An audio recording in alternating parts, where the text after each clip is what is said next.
Hello friends, घरच्या tasty खाण्यामध्ये तुमचं खूप खूप मनापासून स्वागत आहे। तर श्रावण महिना संपलेला आहे आणि आज आपण नॉनव्हेज रेसिपी बनवणार आहोत। तर एकदम सोपी रेसिपी आहे। तर आज आपण नागपूर सावजी स्पेशल झणझणीत चिकन रस्सा कसा बनवायचा ते बघणार आहोत। रेसिपी खूप सोपी आहे पण खायला तेवढी चविष्ट आहे। तर त्यासाठी सगळ्यात आधी तरी ते मी 1 किलो इतकं चिकन घेतलेलं आहे। चिकन स्वच्छ 2-3 पाण्याने आपल्याला धुवून घ्यायचं आहे, त्यानंतर त्याला वापरायचं आहे। तर चिकन तर धुवून झालेला आहे, तरी ते मी मसालेसुद्धा सगळे काढून घेतलेत। तर इथे थोडीशी कोथिंबीर घेतलेली आहे, एक गाठ लसणाची सोलून घेतलेली आहे, 2 इंच अद्रकाचा तुकडा बारीक कट करून घेतला आहे, अर्धी वाटी खोबरं भाजून घेतला आहे, 2 मीडियम साईजचे कांदे स्लाइसमध्ये कापून ते सुद्धा भाजून घेतलेत। इथे खडे मसाले घेतलेले आहेत, काही काळी मिरी, खाकस घेतली आहे, यामध्ये एक स्टारफूल घेतला आहे, जावेत्री घेतलेली आहे, 2-3 हिरवी इलायचीसुद्धा घेतलेले आहेत। त्यासोबतच आपल्याला लागणार आहे 2 भेंडी विलायची आणि 2-4 इथे लवंगसुद्धा घेतले आहेत। त्यासोबतच आपल्याला इथं 1 चमचा इतकं जिरा घेतला आहे आणि 1 चमचा इतकं इथे मी धने घेतले आहेत। तर यामध्ये जे तुमच्याकडे खडे मसाले नाही आहेत ते नका टाकू, माझ्याकडे जेवढे खडे मसाले अवेलेबल होते तेवढे मी इथे टाकलेले आहेत, कारण आपण सावजी स्पेशल झणझणीत आणि एकदम मस्त स्पायसी अशी चिकन रेसिपी बनवणार आहोत त्यासाठी। तर इकडचे मसाले मी भाजून घेतले आहेत, कांदा आणि खोबरं, बाकीचे जे खडे मसाले आहेत ते भाजलेले नाही आहेत, तर ते याच ताव्यावर, ज्या ताव्यावर मग कांदा आणि खोबरा भाजलेला आहे त्या ताव्यावर भाजून घेते। तर इथे मी सगळे गरम मसाले ॲड करून घेत आहे। तर सगळ्यात आधी मी धने ॲड केलेले आहे, त्यानंतर जावेत्री, भेंडी विलायची, स्टारफूल, त्यानंतर काळी मिरी ॲड केलेला आहे, जिरा ॲड करून घेते, त्यामध्येच आपल्याला खाकस ॲड करून घ्यायची आहे। तरी ते मी सगळे मसाले ॲड करून घेतलेले आहेत। आता मसाले आपले भाजून घ्यायचे आहे। तर मसाले खमंग सुटेपर्यंत भाजायचा आहे, जोपर्यंत घरभर मसाल्याचा वास सुटत नाही तोपर्यंत आपल्याला मसाले भाजून घ्यायचे आहे। तर मसाले इथे छान भाजून झालेत, गॅस बंद करून घेते आणि ज्या प्लेटमध्ये आपण बाकीचे मसाले भाजून घेतलेत ना त्याच प्लेटमध्ये आपल्याला हा मसाला काढून घ्यायचा आहे। तरी ते मी पूर्ण मसाला प्लेटमध्ये काढून घेतलेला आहे। मसाला आपला थंडसुद्धा झालेला आहे। आता एका मिक्सरच्या पॉटमध्ये ॲड करून त्याला मिक्सरला लावून घ्यायचं आहे। तरी ते मी मिक्सरचा पॉट घेतलेला आहे, त्यामध्ये हे सगळे मसाले ॲड करून घेते। तर बघा इथे मी एवढे मसाले घेतलेले आहेत, याच्यामधला तुमच्याकडे कोणताही एखादी मसाला नसेल ना तर तुम्ही स्किप करू शकता। असं काही नाही आहे की जेवढे मसाले मी टाकले आहेत तेवढेच मसाले तुम्हीसुद्धा टाकले पाहिजे। तर मी इथे पूर्ण मसाले भाजून यामध्ये ॲड करून घेतलेला आहे। आता मिक्सरला लावून घेते आणि याची पेस्ट करून घेणार आहे। तर मी मिक्सरला लावून घेतला आहे आणि छान एकदम स्मूथ अशी ते पेस्ट करून घेतलेली आहे। जाडसर ठेवायचं नाही, आपल्याला एकदम स्मूथ अशी पेस्ट करून घ्यायची आहे। तर मसाला वाटून तयार झाला आहे, एका प्लेटमध्ये काढून घेऊया, कारण त्याच मिक्सरच्या पॉटमध्ये टोमॅटोसुद्धा आपल्याला बारीक करून घ्यायचा आहे। तर इथे मी टोमॅटोची प्युरी वापरणार आहे, टोमॅटोला मिक्सरला लावून घेणार आहे। नाही तर तुम्हाला आवडत नसेल तर तुम्ही याला चॉप करून सुद्धा ॲड करून घेऊ शकता, पण मी यामध्ये टोमॅटोची प्युरी करूनच ॲड करणार आहे। तर बघा पूर्ण मसाला एका प्लेटमध्ये काढून घेतलेला आहे आणि इथे मी पूर्ण मसाला वापरणार आहे भाजीमध्ये। त्यासोबतच टोमॅटो प्युरीसुद्धा करून घेतलेली आहे। 2 टोमॅटो घेतले होते मिक्सरला लावून, त्याचीसुद्धा प्युरी करून घेतली आणि लगेच गॅसवर तेल टाकून पातेलं गरम होण्यासाठी ठेवलेलं होतं। जवळपास इथे मी 1 वाटी इतकं तेल गरम होण्यासाठी ठेवलं आहे। तेल व्यवस्थित गरम झालं, त्यामध्ये तेजपान ॲड करून घ्यायचं आहे। त्यानंतर त्यामध्ये आपण वाटून घेतलेला मसाला ॲड करायचा आहे आणि मसाला आता छान भाजून घ्यायचा आहे। 4-5 मिनटं लागतात मसाला भाजायला, काही करायची नाही, मसाला छान भाजायचा आहे। जोपर्यंत आपण मसाला छान भाजत नाही तोपर्यंत आपल्या भाजीला छान चवसुद्धा येत नाही, म्हणून मसाला कधीही छान भाजायचा, मटणाचा असो किंवा कोणताही साध्या भाजीचा, ज्यावेळेला आपण मसाला छान भाजतो त्यावेळेला भाजीला सुद्धा चव छान येते। तर बघा इथे व्यवस्थित मसाला भाजून घेतलेला आहे आणि अजून 1-2 मिनटापर्यंत आपण मसाला भाजून घेऊया। तर मसाला भाजत आहे तोपर्यंत मसाले बघूया। इथे मी हळद घेतली आहे, 2.5 चमचा मिरची पावडर, 1 चमचा गरम मसाला, मीठ घेतलेलं आहे चवीपुरतं आणि 1 चमचा इतकं धने पावडर घेतलेलं आहे। तर सगळे मसाले काढून घेतलेत, यापेक्षा व्यतिरिक्त कोणताच मसाला इथे वापरलेला नाही आहे। माझ्याकडे घरात जे मी रेग्युलरमध्ये वापरते तेच मसाले इथे मी ॲड केलेले आहेत, कोणताही बाहेरचा मसाला इथे मी ॲड केलेले नाही आहे। तर बघा मसालासुद्धा आपला खूप छान शिजलेला आहे। आता यामध्ये आपण बाकीचे स्पायसेस ॲड करून घेऊया। तर सगळ्यात आधी इथे मी गरम मसाला ॲड करून घेते। तर मी ते 1 चमचा इतकं गरम मसाला घेतला आहे, त्यासोबतच चवीपुरतं मीठ ॲड करून घेते। तर अर्धा मीठ इथे मी ॲड केलेलं आहे आणि अर्धा मीठ पाणी ॲड केल्यानंतर ॲड करणार आहे। 2.5 चमचा मिरची पावडर घेतली आहे, 1 चमचा इतकी हळद घेतलेली आहे आणि 1 चमचा इतकं धने पावडर घेतला आहे आता सगळे मसाले घातलेले आहेत. आता याला मिक्स करून घेऊया आणि परत 2-3 मिनटापर्यंत याला शिजवून घ्यायचं. गॅसची फ्लेम कमीच ठेवायची. ज्यावेळेला आपण मसाला शिजवतो त्यावेळेला गॅस कमी ठेवायचा आहे आणि कमी गॅसवर छान आपल्याला मसाला भाजून घ्यायचा आहे.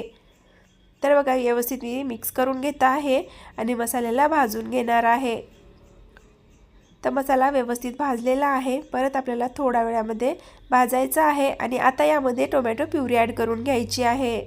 तर जवळपास मी 5 मिनटं मसाले घालण्याच्या आधी 2-3 मिनटं आणि मसाले घातल्यानंतर 2-3 मिनटं शिजवून घेतला आहे. त्यानंतर यामध्ये मी टोमॅटोची प्युरी ॲड केलेली आहे. आता टोमॅटोची प्युरी ॲड केल्यानंतर परत आपल्याला मसाला भाजून घ्यायचा आहे. 4-5 मिनटापर्यंत मसाला भाजायचा आहे. लगेच पाणी यामध्ये ॲड करायचं नाही आहे. 4-5 मिनटापर्यंत मसाला असंच भाजून घ्यायचा आपल्याला. त्यानंतर यामध्ये थोडंसं मसाला शिजण्यासाठी पाणी ॲड करायचं आहे. तर बघा झाकण लावते. झाकण लावून आपल्याला 4 ते 5 मिनटापर्यंत हा मसाला शिजवून घ्यायचा आहे. आणि 4-5 मिनटापर्यंत मसाला झाकण लावून शिजवून घेतला. आता त्यामध्ये आपल्याला थोडंसं मिक्सरच्या पॉटमध्ये पाणी ॲड केलं आहे. त्याच्यातलंच पाणी मी यामध्ये ॲड करून घेतलं आहे. जवळपास अर्धा वाटी इतकं पाणी यामध्ये मी ॲड केलेलं आहे. परत व्यवस्थित आपल्याला याला मिक्स करून घ्यायचं आहे. म्हणजे मसाला छान मिक्स होईल आणि बुडाला लागणार नाही. तर पूर्ण मसाला व्यवस्थित मिक्स करून झालेला आहे बघा. खूप छान मसाला आपला तयार होणार आहे. आणि आता परत झाकण लावते. झाकण लावून याला 5 ते 10 मिनटापर्यंत पूर्ण मसाला इथे मी शिजवून घेणार. गॅसची फ्लेम एकदम कमी ठेवायची आहे. कमी गॅसवर आपल्याला मसाला छान भाजून घ्यायचा. जोपर्यंत मसाला छान भाजत नाही तोपर्यंत तुमच्या भाजीला तर्री सुटत नाही. म्हणून मसाला मात्र छानच भाजायचा. तरी ते मी 5-7 मिनटापर्यंत छान मसाला भाजून घेतलेला आहे. आणि आपला आता मसाला छान भाजून तयार झाला आहे. म्हणजे तेल सेपरेट झालं आहे मसाल्यातून. तर समजायचं की आपला मसाला व्यवस्थित इथे भाजलेला आहे. तर मसाला व्यवस्थित भाजल्यानंतर आता त्यामध्ये चिकन धुवून घेतलेलं ॲड करून घ्यायचं आहे. तर चिकनसुद्धा इथे मी 2-3 पाण्याने स्वच्छ धुवून घेतलं आहे. आणि त्यानंतर आता यामध्ये आपल्याला ॲड करून घ्यायचं आहे. हवं तर इथे तुम्ही चिकनला थोडंसं मीठ आणि हळद लावूनसुद्धा मॅरिनेट करून ठेवू शकता. पण मी इथे प्लेनच ॲड केलेलं आहे. तर ॲड केल्यानंतर व्यवस्थित आता आपल्याला मसाल्यामध्ये याला मिक्स करून घ्यायचं आहे. एकजीव करून घ्यायचं आहे पूर्ण. आणि पूर्ण मसाल्यामध्ये चिकन व्यवस्थित मिक्स करून झाल्यानंतर आता याला झाकण लावायचं आहे आणि पाणी न ॲड करता असं शिजवून घ्यायचं आहे. जर आपण मसाल्यामध्ये चिकन ॲड केल्यानंतर लगेच पाणी ॲड करणार तर आपला चिकन लवकर शिजत नाही आणि ती चव येत नाही आपल्या चिकनला. त्यासाठी पाणी न ॲड करता झाकण लावायचं आहे आणि चिकनला 90% पाणी ॲड करण्याच्या आधी शिजवून घ्यायचं आहे. त्यानंतर आपल्याला यामध्ये पाणी ॲड करायचं आहे. तर बघा बऱ्यापैकी आपला चिकन इथे शिजलेला आहे. मी मध्ये 1-2 वेळेस काढून चेक केलेला आहे. म्हणजे मिक्स करून घेतलं आहे, फिरवून घेतलं आहे चम्मचनी. आणि परत आता मी याला मिक्स करून घेणार आहे. आणि इथे आपला बऱ्यापैकी चिकन शिजलेला आहे बघा. खूप छान चिकन शिजत आलेलाच आहे. आता परत याला व्यवस्थित मिक्स करून घ्यायचं आहे.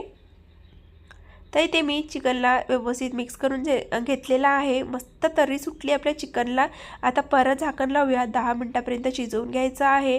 आणि बघा खूप छान इथे पूर्णपणे चिकन शिजलेलं आहे.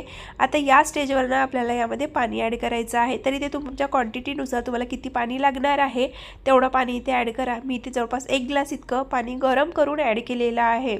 आता पाणी ॲड केल्यानंतर परत व्यवस्थित मिक्स करून घेऊया. आणि आता झाकण लावायचं नाही आहे. जर झाकण लावलं की पूर्ण तेल प्लेटवर लागतो. तर झाकण न लावता असंच आपल्याला याला शिजवून घ्यायचं आहे. तर बघा खूप छान इथे भाजी आपली थिक आहे. एकदम पातळ नाही किंवा खूप जास्त घट्टसुद्धा नाही. जशी आपल्याला हॉटेलमध्ये भाजी खायला मिळते ना तशीच आज आपण भाजी बनवणार आहोत. तर भाजीला व्यवस्थित इथे उकळी आलेली आहे. तर आता या स्टेजवरनं मी थोडंसं मीठ बाजूला ठेवलेलं होतं. तर पाणी ॲड केल्यानंतर ॲड करणार आहे. कारण ज्यावेळेला आपण पाणी ॲड करतो ना तर या पीसमधला थोडीशी टेस्ट चालली जाते. म्हणून बघा नंतर मी थोडंसं अर्धा चमचा इतकं मीठ ॲड केलेलं आहे. तर मीठ ॲड करून घेतल्यानंतर व्यवस्थित मिक्स करून घेते. परत आपल्याला याला 4-5 मिनटापर्यंत शिजवून घ्यायचं आहे. आणि इथे बघा तर्री बघा तुम्ही किती छान आलेली आहे. किती छान तेल सुटलेलं आहे. भरपूर प्रमाणामध्ये याला तर्री सुटणार आहे. तर आपली भाजी जवळपास शिजत आलेलीच आहे. आता परत आपल्याला 2-3 मिनटापर्यंत याला असं शिजवून घ्यायचं आहे. आणि त्यानंतर यामध्ये कोथिंबीर टाकायची आहे बारीक चिरून घेतलेली. 1 वाटी इतकी कोथिंबीर मी बारीक चिरून घेतली आहे. तीसुद्धा आपल्याला इथे ॲड करून घ्यायची आहे. आणि कोथिंबीर ॲड केल्यानंतर व्यवस्थित आपल्याला याला मिक्स करून घ्यायचं आहे. आणि त्यानंतर गॅस बंद करून घ्यायचा आहे. म्हणजे आपली भाजी शिजून तयार होईल. तरी ते मी चम्मचने व्यवस्थित मिक्स करून घेतलेलं आहे बघा. खूप छान भाजी बनवून तयार झाली होती. घरभर भाजीचं सुगंध सुटलेलं होतं, एवढी छान भाजी तयार झाली होती. तर भाजी शिजून पूर्णपणे तयार आहे. गॅस बंद करून घेतले आणि आपल्या भाजीसोबत खाण्यासाठी इथे मी मस्तपैकी ज्वारीची भाकर बनवलेली होती. जर तुम्हाला ह्या ज्वारीच्या भाकरीची रेसिपी हवी असेल तर कमेंटमध्ये नक्की सांगा. मी तुमच्यासोबत पूर्ण रेसिपी शेअर करेल ज्वारीची भाकरी कशी करायची ते. तर भाकरीसुद्धा बनवून घेतल्या आहेत आणि आपली भाजीसुद्धा बनवून इथे तयार झालेली आहे सर्व करण्यासाठी. चमचमीत आणि तर्रीदार नागपूर सावजी स्पेशल चिकन रस्सा कसा बनवायचा तर बघा अशा प्रकारे बनवून घ्यायचं आपल्याला. आणि भाजीला तर्री बघू शकता तुम्ही, किती छान तर्री सुटलेली आहे. ग्रेव्ही बघा किती थिक आहे, एकदम पातळही नाही किंवा खूप जास्त घट्टही नाही, जशी आपण मार्केटमध्ये खातो की नाही तशीच बनवलेली आहे. आता सर्व करून घेते बघा. अशा प्रकारे आपल्याला एका बाउलमध्ये सर्व करून घ्यायचं आहे. वरून थोडीशी बारीक चिरलेली कोथिंबीर ॲड करायची आहे आणि आता आपली भाजी सर्व करण्यासाठी तयार झालेली आहे. तर ही एकदम चमचमीत सावजी स्पेशल चिकन रस्सा कसा झाला आहे कमेंट करून नक्की सांगा. आणि तुम्हाला अशाच माझ्या घरगुतीच नॉनव्हेजच्या रेसिपी जर आवडत असेल ते सुद्धा कमेंटमध्ये नक्की सांगा, म्हणजे मला पुढची रेसिपी कोणती शेअर करायची ते सुद्धा कळेल. आणि तुम्हाला जर अशाच रेसिपी आवडत असेल ना तर चॅनलला लाईक शेअर सबस्क्राईब करायला विसरू नका. तरी ती आपली भाजी पूर्णपणे तयार झालेली आहे. मी आपल्या चिकनच्या भाजीसोबत काय खायचं ते सुद्धा दाखवलेलं आहे. चिकनच्या भाजीसोबत मी एकदम मस्तपैकी ज्वारीची भाकरी बनवली होते, त्यासोबतच भात होता, सलाद होतं आणि एवढं काही मी बनवलेलं होतं. थँक्यू.